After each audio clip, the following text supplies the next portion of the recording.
Boker Tov, les Koulam. Bonjour à tous, infiniment heureux de vous retrouver aujourd'hui pour partager les frites du jour. Aujourd'hui, Yom Shlishi, Pa'amaim Kitov. Nous sommes le 21 Chaf Alef Adar 5786.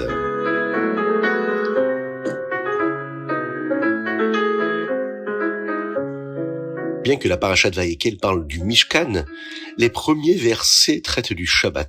Moshe Rabbeinu dit au Béné Israël, Sheshet Yemim Te'aseh Melacha. Pendant 6 jours, votre travail sera fait.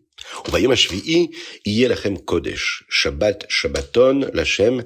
Et le 7e jour sera sacré pour vous, un Shabbat et des Shabbats pour Akadosh Baruch Hu. Pourquoi Moshe parle-t-il du Shabbat au Ham Israël comme si c'était quelque chose de nouveau pour eux? Le Ham Israël le sait déjà. C'est l'un des 10 commandements des Aseret Diberot. Pourquoi est-ce qu'il faut encore une fois le répéter? Le Rabbi de Lubavitch explique que Moshe Rabbeinu enseignait au Ham Israël comment garder le Shabbat. Il savait qu'il fallait le garder, et là il leur dit comment le faire. Le verset ne dit pas « pendant 6 jours tu feras ton travail », il dit « pendant 6 jours ton travail sera fait ». Il y a 2 façons de regarder le travail que nous faisons. Première façon, c'est que quand nous travaillons, nous gagnons de l'argent pour nous-mêmes, pour nos familles. Nous utilisons cet argent pour vivre. Donc, le travail est l'endroit d'où provient notre subsistance, notre parnassa. Deuxième façon, c'est qu'Akadosh Baruch Hu, Dieu nous donne la parnassa. Mais Hachem veut que nous fassions quelque chose pour obtenir cette parnassa. Et c'est de travailler, de créer un réceptacle pour recevoir cette bénédiction. Donc, le travail n'est qu'un récipient, mais la parnassa, elle, vient de Dieu. Nous pourrions penser que l'intention ne fait aucune différence. Dans les 2 cas, nous travaillons et nous obtenons de la parnassa. Mais en réalité, cela fait une différence. Si nous pensons que notre argent vient du travail que nous fournissons, lorsque nous voudrons ou que nous aurons besoin de plus d'argent, nous devrons travailler plus dur. Nous devrons passer beaucoup de temps à réfléchir à la manière de mieux faire notre travail. Ce à quoi Moshe va répondre. Et dire au Ham Israël de ne pas penser du tout de cette façon. Non pas que vous devriez travailler pendant 6 jours, mais que pendant 6 jours, votre travail devrait être fait. Vous n'avez pas besoin de dépenser toutes vos forces et toute votre énergie, tout votre temps à travailler. Vous devez juste vous assurer que votre travail soit fait. Akadosh Baruch Hu lui s'assura que cela nous apporte toute la parnassa dont nous avons besoin. Alors tout le reste du temps peut être utilisé pour la Gdusha, pour la sainteté, pour étudier la Torah, pour faire la Tfila, encore mieux, pour aider les autres. Lorsque nous travaillons de cette manière, nous abordons notre parnassa de cette façon-là. Toute notre semaine sera pleine de Gdusha. Puis, le Shabbat, quand nous pouvons ressentir la Gdusha encore plus, ce sera vraiment un Shabbat, Shabbat, Shabbaton. La Torah nous dit cela juste avant de nous enseigner ce qui concerne le Mishkan, pour nous apprendre quelque chose d'important. Quand nous rendons nos vies, des vies de Shabbat, c'est-à-dire des vies qui sont concentrées et dirigées vers la sainteté du Shabbat, même pendant les jours de la semaine, en mettant la Gdusha au centre de notre vie, alors à ce moment-là, cela nous amènera à avoir le Mishkan vraiment. Pas seulement le Mishkan dans le désert, mais la continuation du Mishkan, le Beth Amikdash et le 3e Beth Amikdash, Bezrat Hashem, puisse-t-il être construit très bientôt, Bezrat Hashem. Chumash. Aujourd'hui, nous apprenons comment Betzalel et Aolia vont fabriquer la menorah, le Mizbeach HaKetoret, le Shemen HaMishra, l'huile d'onction et l'Ektoret, les encens. Dans la paracha de cette semaine, nous apprenons comment Moshe Rabbeinu nous donne les instructions qui concernent la construction du Mishkan et comment le Ham Israël les fabrique réellement. Les versets nous disent exactement comment chaque partie a été fabriquée. Pourquoi la Torah répète-t-elle à nouveau tous les détails au lieu de nous dire tout simplement, en bref, que l'Am Israël a fait ce que Akadosh Baruch Hu avait demandé? Nous pouvons apprendre la réponse à cela à partir de 2 autres endroits où la Torah répète quelque chose 2 fois de manière détaillée. Dans la parashat Sarah, quand Eliezer, le serviteur d'Avraham, a raconté l'histoire de la façon dont il est venu trouver un shidur, une rencontre, un mazal pour Yitzhak, la Torah répète tout ce qu'il a dit avec tous les détails. Rashi explique là-bas que c'est pour montrer à quel point Hachem aime les avot, aime les patriarches. Même les paroles que leurs serviteurs disent sont si précieuses qu'elles valent la peine d'être répétées. Et dans la parashat Nasso, au moment de Chanukah HaMishkan, de l'inauguration du Mishkan, quand les Nessim, les princes des tribus, ont apporté des corbanotes, des sacrifices pour commencer à utiliser le Mizbeach, la Torah mentionne les corbanotes de chacun des Nessim, des chefs de tribu, séparément avec tous leurs détails. Même s'ils ont tous donné exactement la même chose. Les Chachamim, nos sages expliquent que même si chaque nasi a apporté la même chose, il avait une raison différente de l'apporter. Et cela a accompli quelque chose d'autre pour chacun d'eux, donc nous les répétons chacun à nouveau. Ici, avec la construction du Mishkan, ces deux raisons sont également vraies. Le Mishkan que nous avons bâti pour Hachem est si précieux qu'Hachem veut qu'il soit redit, avec tous les détails. Et comme nous l'avons appris auparavant, les deux fois où l'on parle du Mishkan, on parle en réalité de choses différentes. Avant, nous avons appris comment il devrait être fait, le Mishkan spirituel. Maintenant, nous apprenons comment ils sont réellement faits, le Mishkan matériel, ici même, dans le monde, par les Béné Israël, parce que c'est quelque chose de différent. Donc, on nous en parle à nouveau.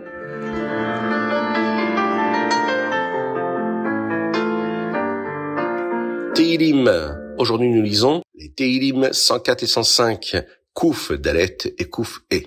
Et dans le premier chapitre d'aujourd'hui, David Amelech nous parle des merveilles d'Hachem dans la création du monde. Le dernier verset dit « Oteor kasalma » Hachem se revêt de lumière comme d'un vêtement. Quand quelqu'un porte des vêtements, nous ne pouvons voir que les vêtements, mais nous savons qui les porte. Et quand nous voyons la lumière, comme le soleil, nous pouvons nous rappeler que c'est comme les vêtements d'Akadosh Baruch Hu. Même si nous ne pouvons pas voir Akadosh Baruch Hu, Hachem est là. Cela nous aidera à avoir la crainte du ciel, à Yirat Shamayim. Toutes les nations du monde, elles, ont toujours idolâtré ce que Dieu avait créé. Parfois, ils idolâtraient le soleil, d'autres la lune, d'autres les étoiles. Le Ham Israël, le peuple juif, est arrivé. Il a décidé d'aller voir la source.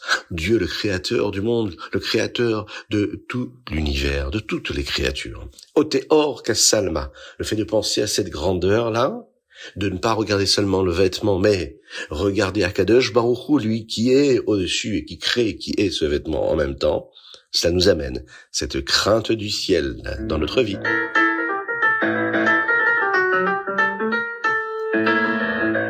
Tania, l'écoutez à Marim, aujourd'hui nous sommes dans le chapitre 36. Les Chachamim nous disent qu'Akadosh Baruch Hu veut un endroit où vivre dans l'endroit de plus bas qu'il a créé. Dira Betartolim. Dans le dernier chapitre, le Rabbi Shlomo Zalman nous a dit que c'est seulement quand nous faisons une mitzvah par l'action, ma'aseh, que la shrina peut résider même dans notre corps. Dans ce chapitre, le Rabbi Shlomo Zalman va nous expliquer pourquoi l'action, pourquoi le ma'aseh, le fait de faire la mitzvah avec notre corps et la matérialité, c'est si important. Le Rabbi Shlomo Zalman nous dit ici que cela signifie qu'Akadosh Baruch Hu veut un endroit matériel. Pourquoi cela est-il appelé Tartonim, dira Betartonim? Tartonim, ça veut dire le plus bas. Eh bien parce que c'est ici que Dieu est le plus caché. Et plus l'endroit est bas, plus Dieu est caché, plus l'obscurité est opaque. Cette partie-là, la plus basse de la création, est là pour permettre le dévoilement de la plus grande des lumières. Et cela ne vient qu'après qu'il y ait eu de l'obscurité. C'est pourquoi la plus grande lumière de Dieu ne peut être révélée que dans ce monde. Quand est-ce que cette demeure-là, cette dira de Dieu sera-t-elle prête? Quand Mashiach viendra. Quand Mashiach viendra, Akadosh Baruch Hu sera révélé. Même ici, dans les Tartonim, dans ce monde-là, ici-bas. Nous verrons dans le prochain chapitre comment le Rabbi Shlomo Zalman expliquera comment cette dira est complétée quand nous faisons des mitzvot, spécialement des mitzvot de maaseh, d'action, pendant la galoute. C'est-à-dire que la galoute, elle a cette force phénoménale de nous permettre de créer cette condition-là de Géoula, de délivrance.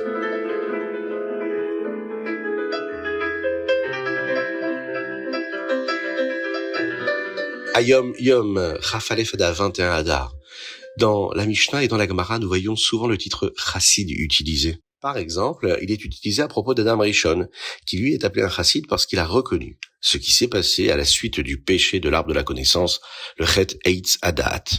Il a jeûné et fait tchouva pendant 130 ans. Quand les sages parlent d'un chassid, ils parlent de quelqu'un qui est très sage et qui a de très bonnes qualités morales, ou les deux.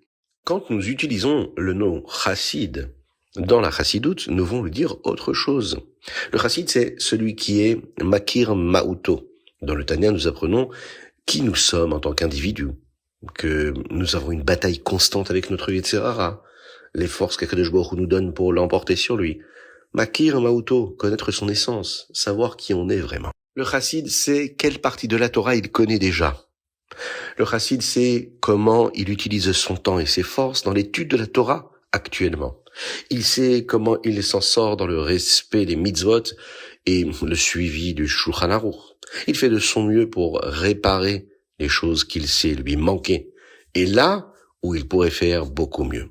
Le chassid enfin a de la kabbalatol. Il accepte le joug. Il accepte de faire ce qu'il doit faire parce que Dieu lui a demandé. Hayom Yom du 21 Adar Sheli. Dans le Hayom Yom d'hier, nous avons appris que le Maguide de Mezritch a dit au Rabbi Shlomo Zalman: il ne suffit pas d'avoir simplement le korban, c'est-à-dire le sacrifice de se donner soi-même à Akadosh Baruch Hu, mais cela doit être fait avec vitalité constante, comme le feu sur le misbéach qui ne s'éteignait jamais. Le Tzemar Tzedek a raconté l'histoire du Hayom Yom d'hier et il a conclu comme ceci. Mon grand-père, le Rabbi Shlomo Zalman, est le Moshe Rabbeinu de la Chassidut Chabad. Qu'a fait Moshe Rabbeinu? Hachem a donné la Torah à Moshe, mais il l'a partagée avec tous les Juifs. De la même manière, le Maguide de Mezritch a donné au Rabbi Shlomo Zalman le feu de la Chassidut, mais le Admor HaZaken l'a partagé avec tout le monde, avec tout celui qui apprend, qui étudie et qui enseigne la Chassidut. Le Tzemar Tzedek a continué. Je suis sûr que quiconque enseigne à un autre Juif et l'aide à avoir un feu, une vitalité dans la Chassidut, Hachem le récompensera par un mérite qui ne s'éteindra jamais. Ce Hayom Yom provient d'une lettre écrite à Reb Mordechai Chefetz, l'un des mashpi'im de Achot Atmimim, que le Rabbi Yosef Yitzhak avait lancé pour inspirer les filles à grandir dans l'étude de la Chassidut et à se comporter comme la Chassidut nous demande, comme les chemins de la Chassidut, d'Arké à Chassidut. Dans cette lettre, le Rabbi Yosef Yitzhak raconte cette histoire à Reb Mordechai pour montrer que les filles ne devraient pas seulement apprendre par Kabbalatol, c'est-à-dire parce que simplement il faut le faire, mais qu'elles devraient avoir aussi un feu, une vitalité, un désir réel, une joie véritable de ressentir cette connexion à Hachem. Dans une sikha, dans un discours, le Rabbi apporte 2 leçons que nous devrions tous apprendre de cela. Il ne suffit pas d'apprendre pour soi-même, nous devons apprendre avec les autres. Et nous devons avoir une vitalité constante dans la tfila, dans l'étude de la Torah et la pratique des mitzvot.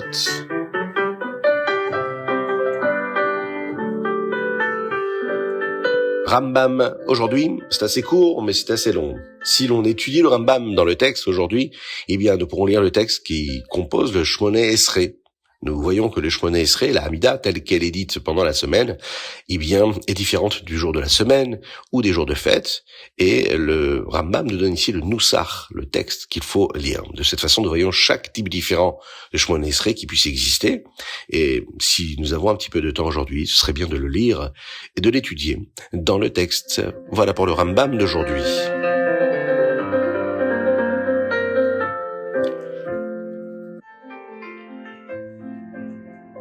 C'était le Chitat du jour. J'espère que vous avez passé un bon moment. Je vous invite à le partager avec le plus grand nombre et on se quitte avec une très très belle idée. Nous sommes à quelques jours de Pessah. On se prépare à la fête de Pessah et un juif doit s'y préparer en pensant à son frère juif. Le Rabbi de Lubavitch a lancé dans l'une de ses campagnes le Mivtza Matzah, à savoir d'aller partager la nécessité, l'urgence de consommer de la matzah shmura. Le Rabbi nous dit de bien veiller à demander à Kadosh Baruch Hu de nous aider à avoir du succès en faisant cette campagne. Nous demandons toujours à Kadosh Baruch Hu de la réussite dans tout ce que nous faisons pour nous-mêmes.